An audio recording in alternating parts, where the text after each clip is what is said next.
But I do want to start tonight with something I think is an important baseline for basically everything we're going to talk about.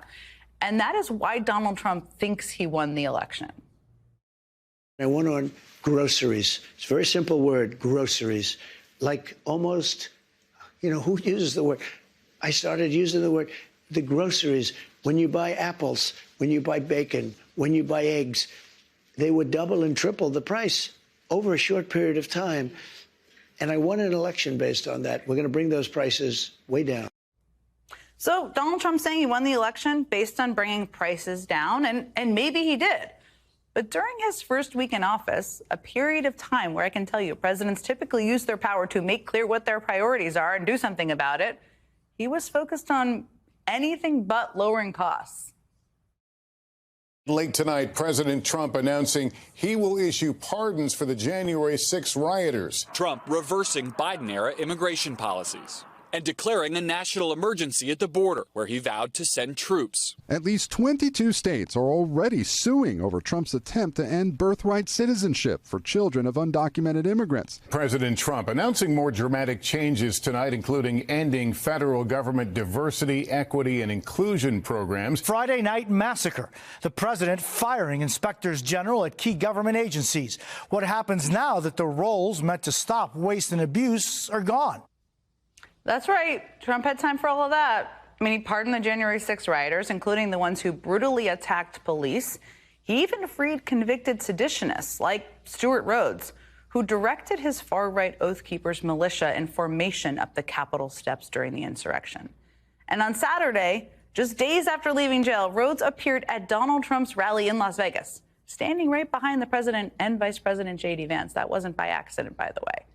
Trump has also declared war on migrants, trying to end the Constitution's guarantee of birthright citizenship with an order that's already being challenged in court. He's also pushing a series of made-for-TV deportation raids across the country, is the best way to describe them, promoted by allies like television's Dr. Phil, I can't make it up, who embedded with ICE for a sweep in Chicago. The TV optics are not a coincidence. I mean, according to CNN, at least 2 agencies assisting U.S. immigration officials with the sweeps have told personnel to ensure their clothing clearly depicts their respective agencies in case they are filmed by journalists. Dress appropriately for your immigration raids, I suppose, is what they're saying. Now, on Friday, Trump also fired 18 government watchdogs in a late-night purge, and he's made time for trolling the world with plans for expansion, of course. I mean, from taking control of Greenland and the Panama Canal to threatening to annex Canada still and attempting to rename the Gulf of Mexico. And tonight, Trump was expected to sign more executive orders to purge transgender service members while reinstating military members who were discharged for refusing the COVID vaccine. So that's how week 1 has gone.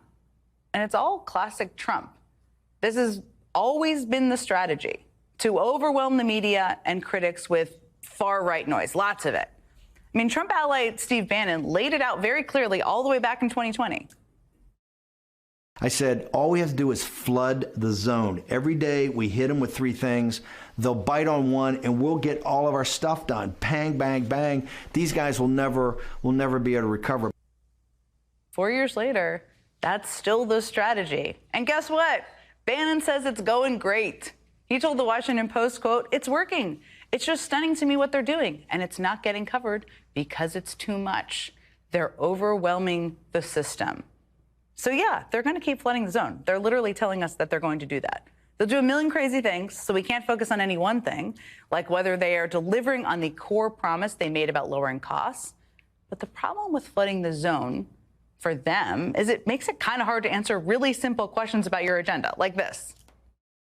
You campaigned on lowering prices for consumers. We've seen all of these executive orders. Which one lowers prices? We have done a lot, and there have been a number of executive orders that have caused already jobs to start coming back into our country, which is a core part of lowering prices. More capital investment, more job creation in our economy is one of the things that's going to drive down prices for all consumers, but also raise wages so that people can afford to buy the things that they need. If you look at our slate of executive orders, no, Margaret, prices are going to come down, but it's going to take a little bit of time, right? Relax, everyone. It's just going to take a little bit of time. It's pretty weak tea, at least from how I hear it from the sitting vice president, for what is supposed to be their #1 agenda item. And just to put it all in a little perspective, I mean, Barack Obama campaigned on ending the worst economic downturn since the Great Depression. And it took some time, but in his first week of office, that's pretty much what he focused on in every use of power and lever he had. Joe Biden vowed to end the pandemic and bring back the economy from the brink. He spent his first week in office trying to move that agenda forward and telling the country how he was going to do it. Meanwhile, the guy who promised to lower costs for the American people is busy flooding the zone with all sorts of things, as I just outlined, and hosting House Republicans at his golf resort to discuss how they can cut taxes for rich people. Look, what Trump's actions over the past 7 days have told us is that he really doesn't actually care why Americans sent him to the White House. I hate to break this to all of you. You all know this. In a new letter to Trump that was shared with NBC News, 20 Hill Democrats, led by Senator Elizabeth Warren, blasted the president for his twisted priorities, saying, quote, "During your campaign, you repeatedly promised you would lower food prices immediately if elected president. But during your first week of office, you have instead focused on mass deportations and pardoning January 6th attackers." To be fair, the White House is still working on those tariffs they're very excited about, which every economist will tell you will actually raise prices for everyone. And they're still working on those tax cuts to corporations and billionaires who definitely are not worried about the price of your eggs, I promise you. But hey, at least violent rioters are back on the street. He had time for that. Dr. Phil is in Chicago, embedded in a raid, and government watchdogs have been fired. That's the first week. Joining me now is Democratic Senator Elizabeth Warren of Massachusetts. It's great to see you. You have written a lot of letters. I can't wait to see more letters. And there's so much I want to talk to you about, but I just want to talk about what I just laid out, which is this litany of things that Trump focused on last week. You wrote a letter with 20 Senate Democrats, today. And you noted in that letter there are a lot of things he can do. I mean, he can increase competition. He can deal with price gouging, things that will actually lower costs for people. Makes sense. Sounds great to me. Right. Wish he would do it, and probably everybody watching. But I doubt he will do any of that. Do you have any hope he will do it? So, look, either he will do it, which is really good for the American people. There are a lot of folks who are struggling to make it to the end of the month. Prices are going up. Price of eggs. $3.65 last November. The latest I've seen is $4.25. So there's a lot he could do. I hope he does it. But if he doesn't, then it is our job to hold him accountable. And right now, it's about focus. You know, it's just, you got one of the words quoted in there. He kept using the words immediately. I will do this immediately when he ran. He said on day one. And it's not only that he hasn't moved the needle, it's that he hasn't even indicated he knows where the needle is or cares very much. And I think that's the part we have to keep bearing down on. His failure to even try to move in the direction of lowering costs is a betrayal of the American people. I think this is such an important point. He has not used the bully pulpit. He has not used any opportunity to lay out a plan, to speak to it. That should be sticking out to people as well. There was an IG purge on Friday night. And 18 IGs were fired, which is such a significant step. It makes it their accountability. They keep Democrats in control. They keep Republicans. They are not a partisan entity. You posted that Donald Trump is, quote, dismantling checks on his power and paving the way for widespread corruption. I took that to mean he's going to put his people in place and they're not going to hold to account government like they should. But what did you mean by that? So it's exactly that. Look, the IGs, can I say this, are really kind of the most boring people on earth. And I mean that in a good way. We love nerds here. I do. Boring totally is good. Into nerd. Because the whole point is they just make sure you follow the rules. They make sure that when you negotiate a government contract to give away $1 billion, say, of taxpayer money, that you didn't give it to the guy you went to junior high with or one of your big campaign donors. They make sure that everybody in government just kind of stays on the straight and narrow and follows through on the laws that Congress passed and a president somewhere signed into law. You send those guys home, and now you've got these giant agencies with a lot of power. They just do what they want to do. And that signals to me, not just his revenge tour that he's on, it signals to me the direction he wants to go. And that is lawlessness throughout the government. Do whatever Donald Trump wants and whatever Donald Trump's donors want and whatever Donald Trump's friends who are whispering in his ear want. And to hell with what the laws say. We got to put a stop to this one. Well, the right-wing Trump-supporting website, The Daily Caller, ran a happy headline for them saying that Donald Trump, as president, takes more questions than Joe Biden did as president. And they're right. They are very right to use the verb takes instead of the verb answers. Donald Trump takes more questions publicly than any president in history. But he answers fewer questions than any president in history because a lie is not an answer.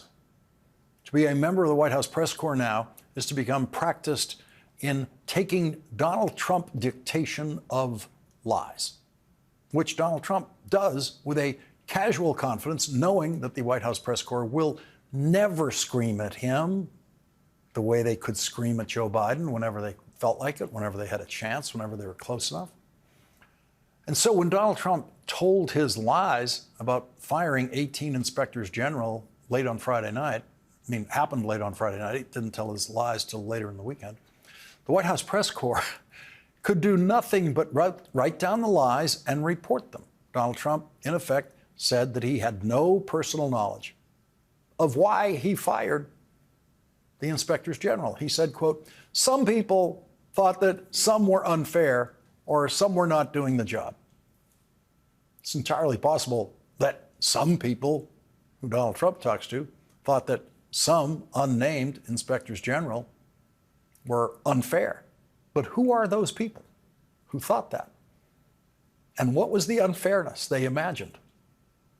There was no chance, zero chance, of getting any answers about that when Donald Trump told the White House press corps the lie that it was, quote, a very standard thing to do. They all reported that quote, and the good ones would say in the next line, as the New York Times did, that is not true. Richard Nixon was the most corrupt president in history prior to Donald Trump, and after Republican Richard Nixon's corruption forced him to resign from office in 1974, Congress spent the next few years coming up with ways to prevent the next Richard Nixon. One of those anti-Nixon, anti-corruption ideas was the creation of inspectors general in the government departments. Richard Nixon corrupted the Justice Department to the point that his Attorney General, John Mitchell, went to prison. And so to shore up the integrity of the Justice Department, there would now be an Inspector General of the Department of Justice and of every other department in the government. Richard Nixon abused the Internal Revenue Service by ordering tax audits of people on his enemies list.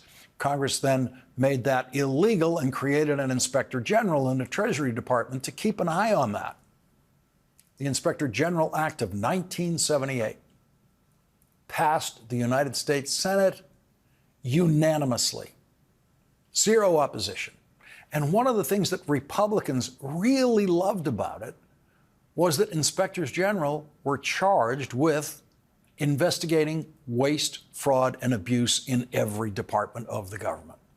Waste, fraud, and abuse was one of the Republican battle cries that Ronald Reagan was using then in what would become his successful campaign to be the next president of the United States.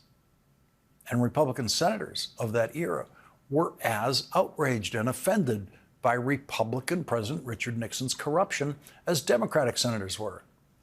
Outrage at presidential crime did not become partisan until the Trump era.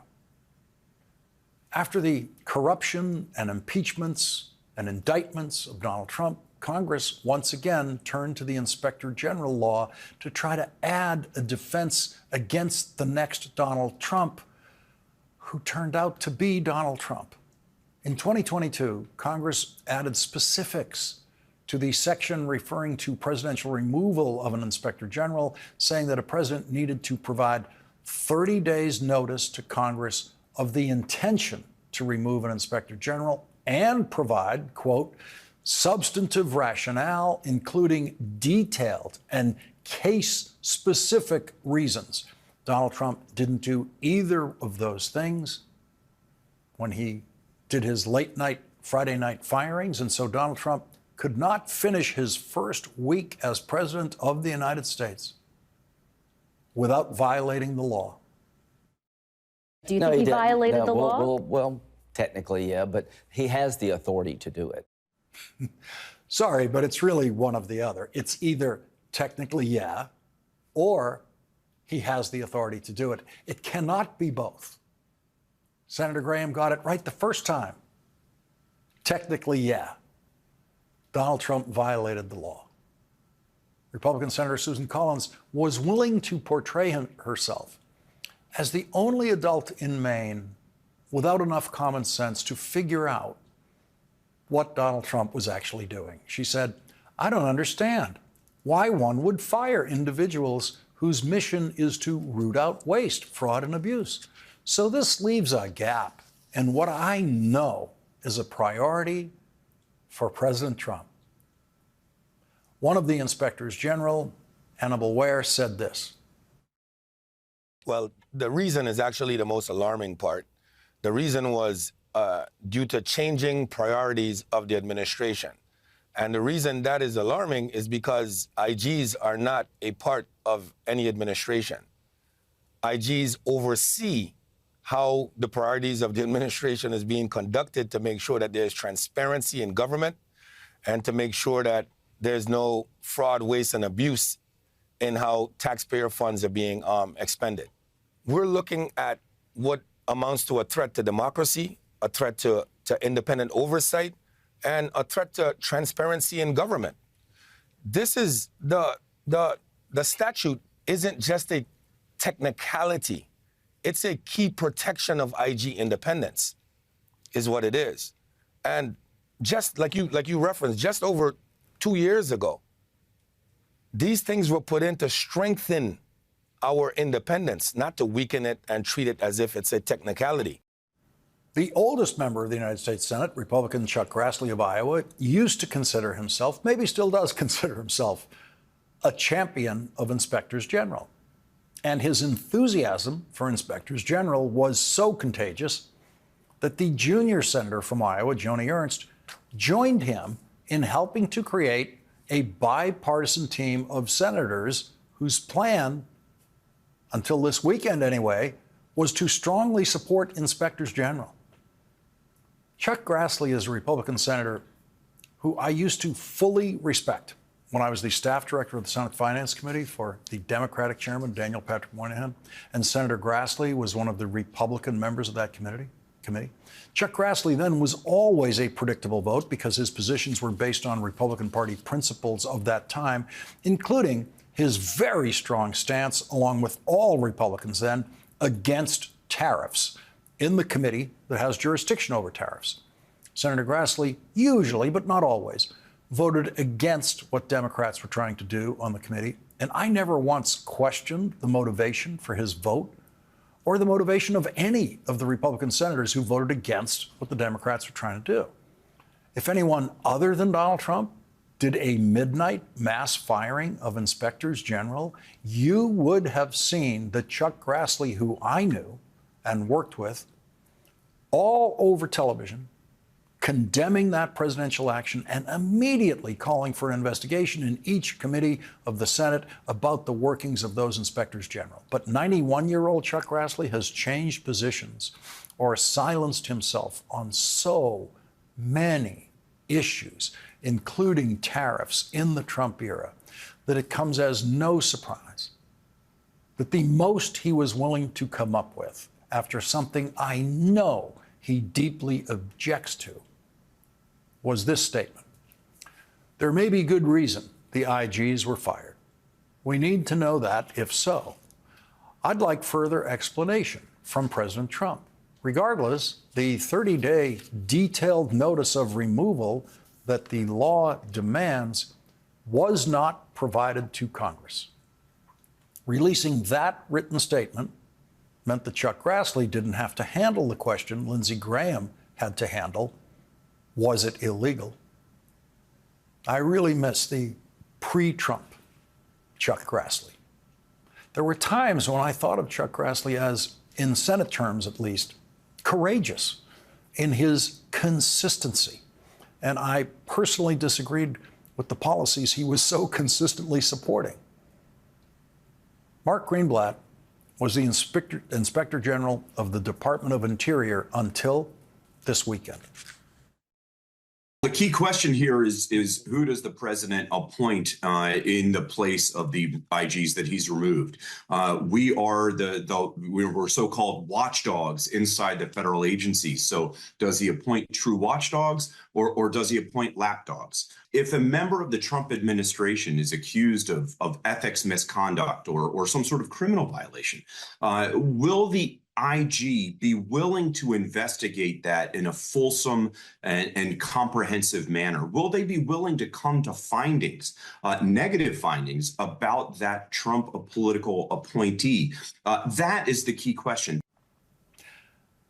And so this morning, thanks to Donald Trump, when Pete Hegseth reported to work at the Pentagon today for the first time as Secretary of Defense, he had the pleasure of knowing, as he entered the building, that he wouldn't have to go through the metal detector, and there was no Inspector General left in the Pentagon. No one in the Pentagon empowered to investigate Pete Hegseth. The American people, if we don't have good and independent inspector generals, are going to see the swamp refill. They're going to see rampant waste fraud. They're going to see corruption.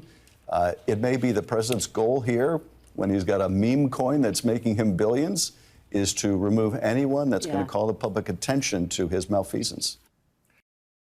On that same day, though, that we're going to get Tulsi Gabbard's confirmation hearing on Thursday, we're going to have the confirmation hearing for Trump's choice to be FBI director. Now, this is a job that should not be open because FBI directors have 10-year terms. FBI Director Chris Wray has 3 years left in his 10-year term, but he inexplicably decided to resign before his term was up, which had purely and only the effect of making it easier for Trump to install someone new in the job. That was nice of him.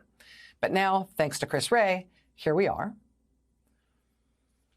As January 6th pardon recipients start to get arrested for other crimes after Trump pardoned them, as one January 6th pardon recipient was killed in an altercation with police at a traffic stop yesterday in Indiana, as the Justice Department today starts to investigate its own prosecutors for having had the temerity to bring charges against January 6th rioters in the first place.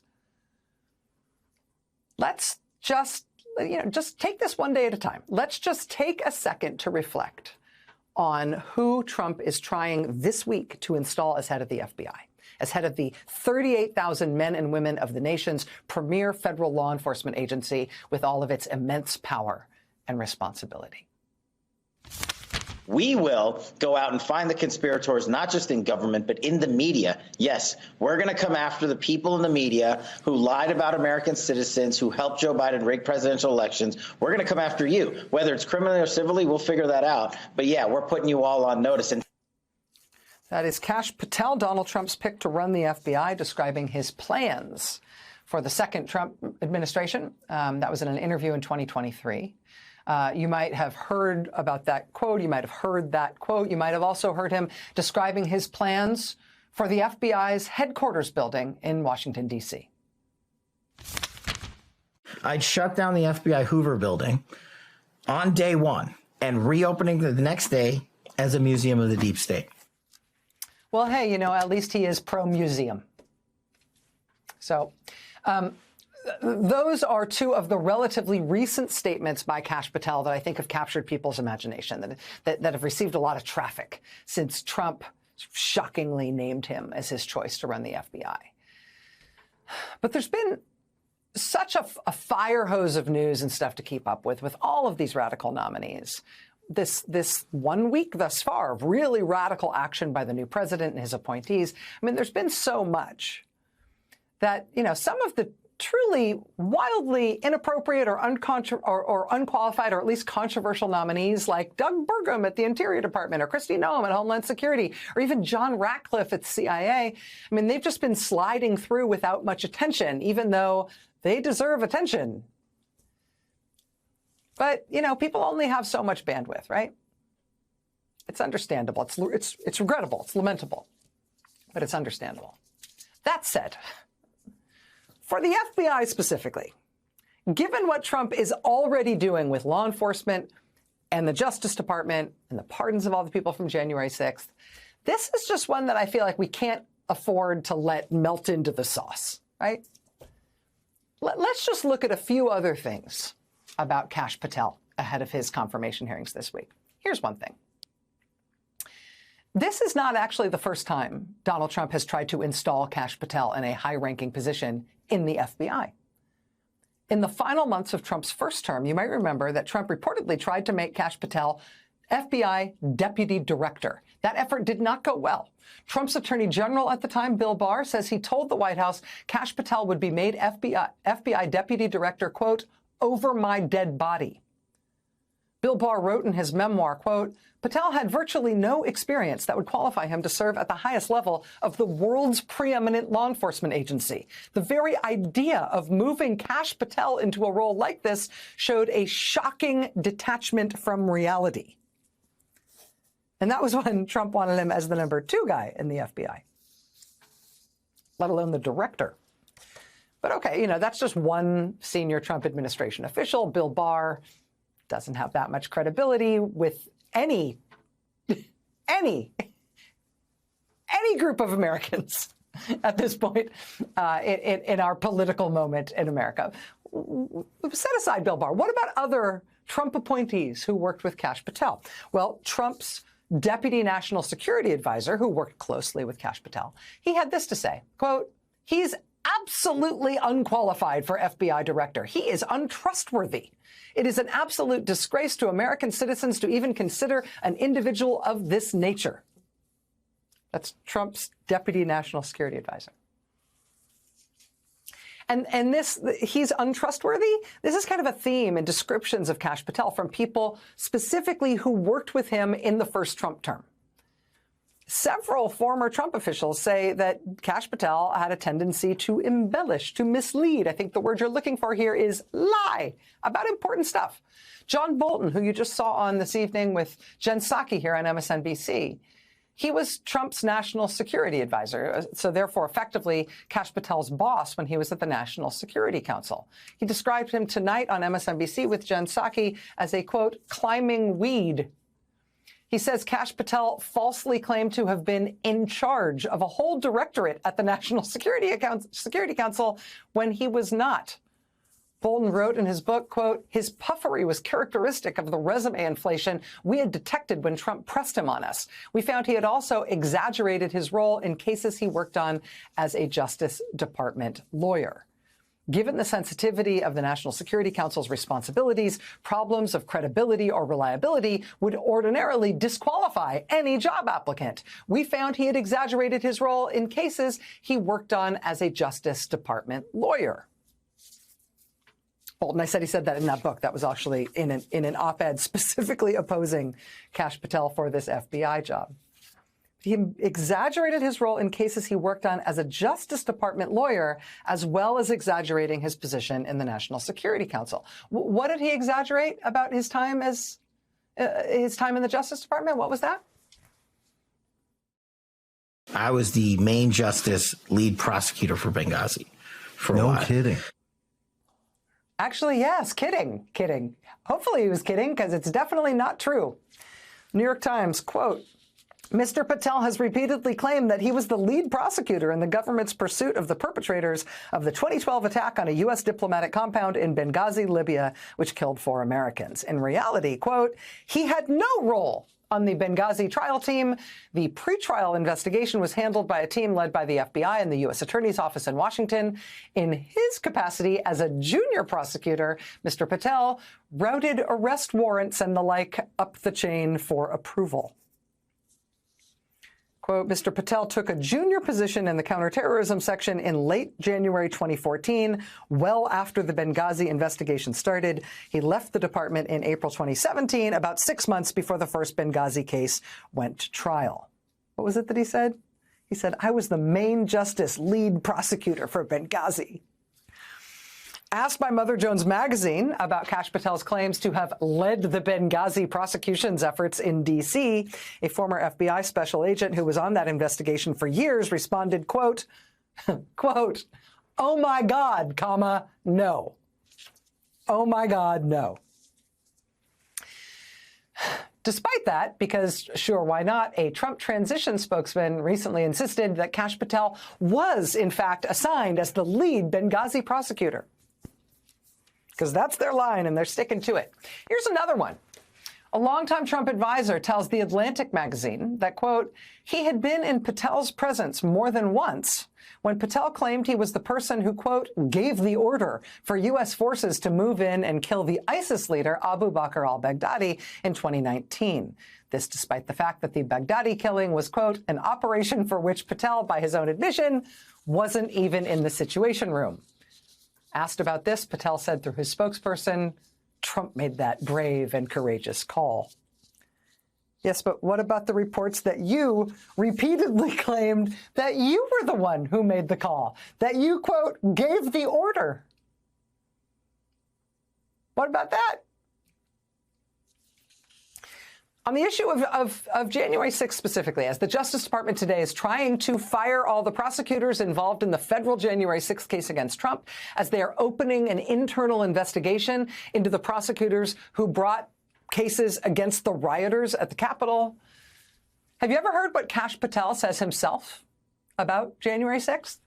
About what that was? Well, first of all, I should tell you that Kash Patel is credited officially as the producer of the January 6th anthem, the rendition of the Star-Spangled Banner sung by a group of imprisoned January 6th defendants, overlaid with Donald Trump reciting the Pledge of Allegiance. He's the producer of that hot track. This is who Trump wants to be put in charge of the FBI.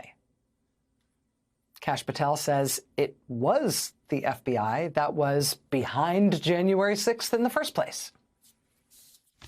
What you need to show is whether or not the FBI and government agents were using undercover operatives and informants on the day of January 6th. So once you prove that, then you defeat the insurrection narrative with the FBI's own documentation. Forget what the videotape shows. I started smirking and rolling my eyes.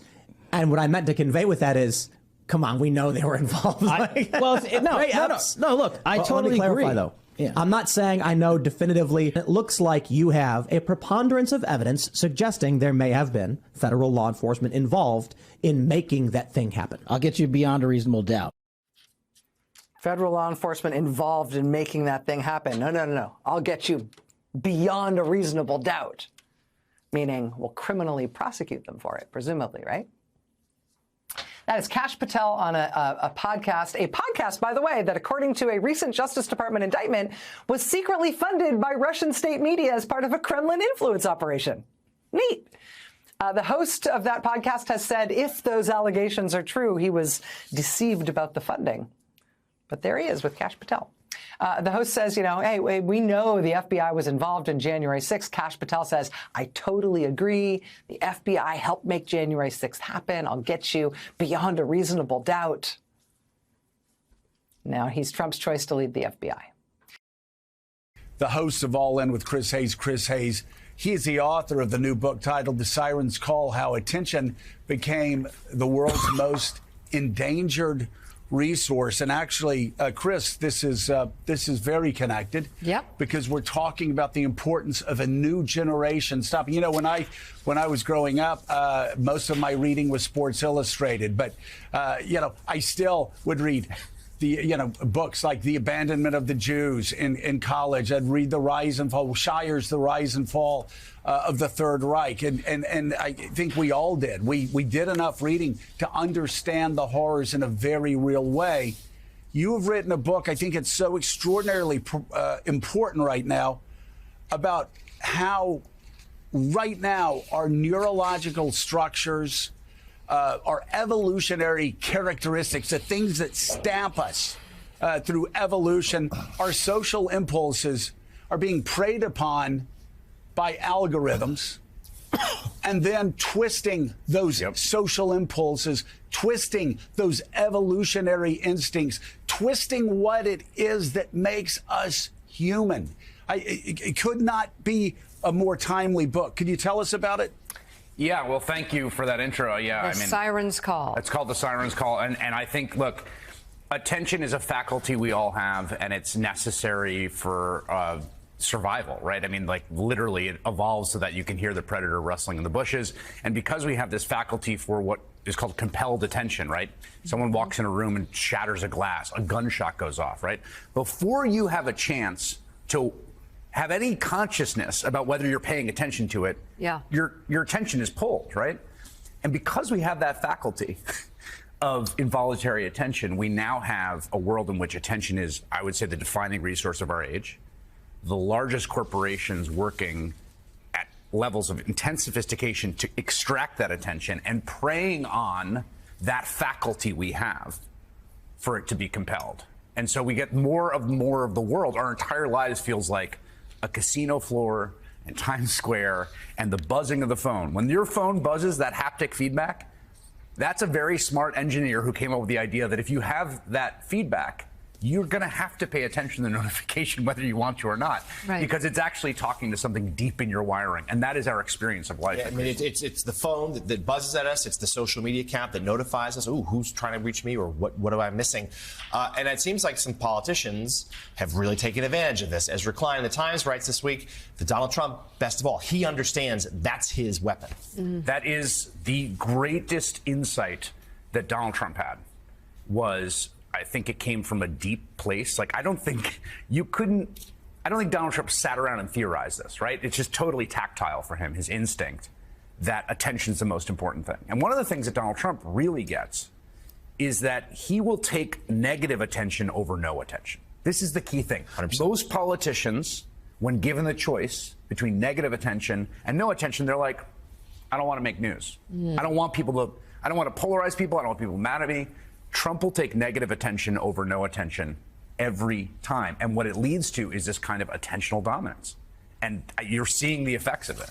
What have we learned, Chris, about gaining attention? If people are tuning out, which is happening in a lot of this country, we've been talking about it again today, what seems to break through? What are the methods, if you will, of gathering or garnering attention? It's a great question. I mean, I think part of what we're dealing with is, because of how that faculty evolves in us, that it's easier. The shortcut hack for getting attention tends to be negativity, outrageousness, and obnoxiousness, right? So we're constantly dealing with this kind of what we call the troll dilemma, right? That in any setting, if you don't care about negative attention, the best way to get attention is to act outrageously. It's a much harder thing to get positive attention. And that requires a lot more work. You know, it requires, to go back to Aristotle, like, the craft and art of rhetoric, logos, ethos, pathos. But that's a tougher climb than the kind of trolling that we see from, a lot of people prominently. I've also noticed that it's making money to grab attention. You have people with podcasts or with whatever these platforms are today that literally every day think of what kind of rage they can throw out there. Right. And it's a business ugliness. model. It's a business model, and it's taking in a lot of young people, especially. Yes, and it's even a business model in politics. I mean, there's both, this sort of world in which everything is content, right? That shock. Shock, which again is a way of getting attention. The defining sort of social aspiration of the youngest generation is to be famous, right? Like, we know this through polling. But even in politics, I mean, I remember when McCarthy was deposed, right? When they came after McCarthy, you had members of the Republican caucus getting in the well of the House and saying, we are up here because people are trying to fundraise off of this stunt. Like, the only reason we are here is that people are monetizing the attention on them. And they all saw it for what it was. Of course, that's also true about the person at the head of the party. But they saw it for what it was in that moment, and their frustration was, we are trapped in something that we cannot escape from. It's so hard on the kids, and it's so interesting to note that a lot of the people behind these platforms, tech leaders, don't let their kids have phones for a long time in their lives, telling you that they know the damaging effects of the phone. They have become, I think, radicalized. And one of the things I think we're seeing, and I think you're going to see more and more of this, you're starting to see it is, Jonathan Haidt's book, about the anxious generation, which of course is a huge bestseller. This book is sort of about what it's doing to all of us, not just kids, because I do think sometimes we think like, oh, I know. It's kid. It's like, well, no, it's no, it's all of us. Every single person. And I think what you're starting to see is a really profound backlash brewing, and it's going to be enormous. The spring is getting pushed down and down.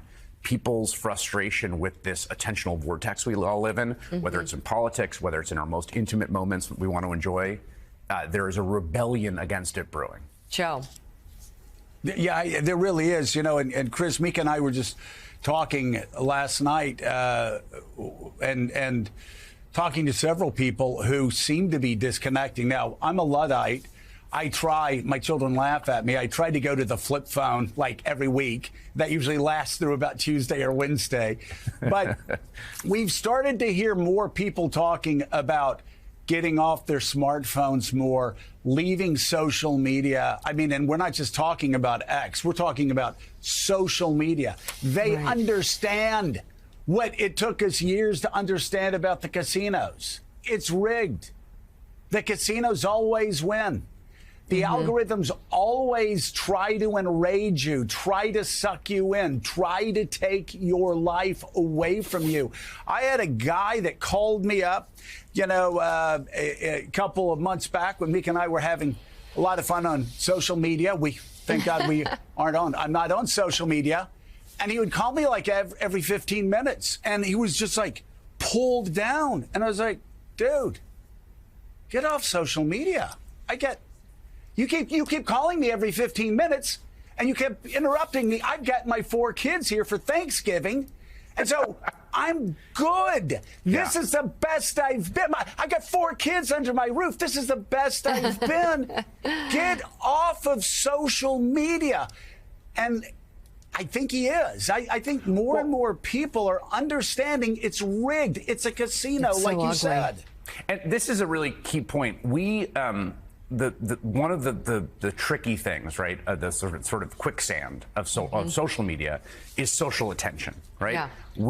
You go up through your life, and all the social attention you get is from people you have actual relationships with. Right. You don't get social attention from strangers in your formative years. You get it from caregivers, friends, siblings, people. So when you get social attention from strangers, which is what starts to come in on social media, you're conditioned to have it hit you like it's someone that you love. Right. Like it's someone you have a relationship with, right? Oh. But it's not. Right. And that experience... And kids can't make that differentiation. Exactly. That experience used to be a small little group of people that had Right. some measure of fame would experience Right. this, and it would drive them crazy, right? This is like a trope, a cliche. Now that experience that Joe, that you're talking about, that's been democratized for everyone.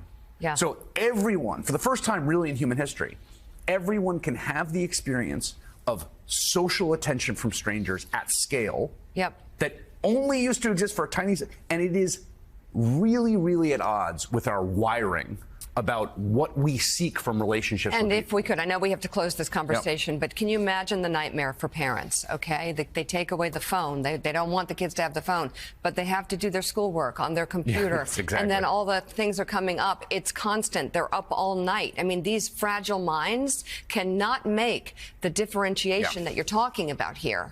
And we're seeing the uptick in suicidal ideation and other very, very negative behaviors because of how the kids are being conditioned through these algorithms. You can make a direct connection. Yes, and even when it's not having the acute harm that you're discussing, to Joe's point about his friend, right? There's a deeper philosophical question of like, how do we want to live our lives? Right. And where do we want to put our attention?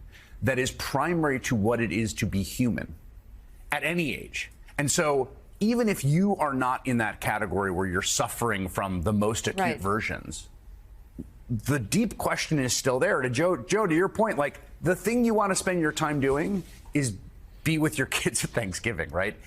And yet there's this siren's call of something pulling your attention away from that, and reorienting ourselves around the things we want is the key.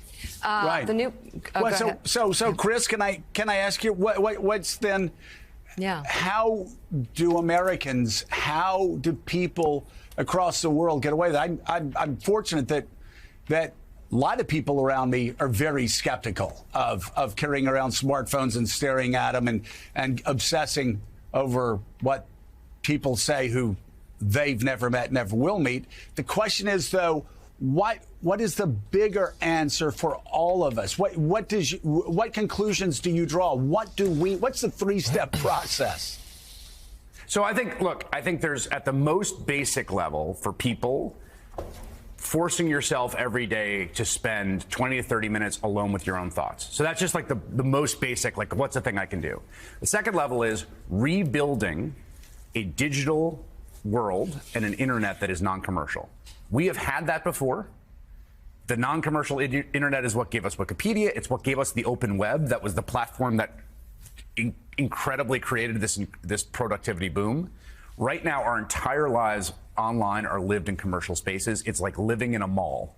You need to have public non-commercial spaces in the internet. And the third, and this is where this is going to go, is regulation. I really, truly believe that we're going to start to see attempts to regulate, whether that's capping screen time, whether that's age limits, whether that's other ways of saying that there's some public interest here in limiting or structuring people's relationship to this attentional vortex. Chinese authorities would agree with you. Yeah, the Chinese authorities would. Their kids don't see what our kids see. Well, and one of the things that's key, right, about the TikTok ban and the intermediate scrutiny the court applied is that the thing they said was, because the ban was total and not content specific, it didn't trigger strict scrutiny, right, the highest level of review for First Amendment infringement.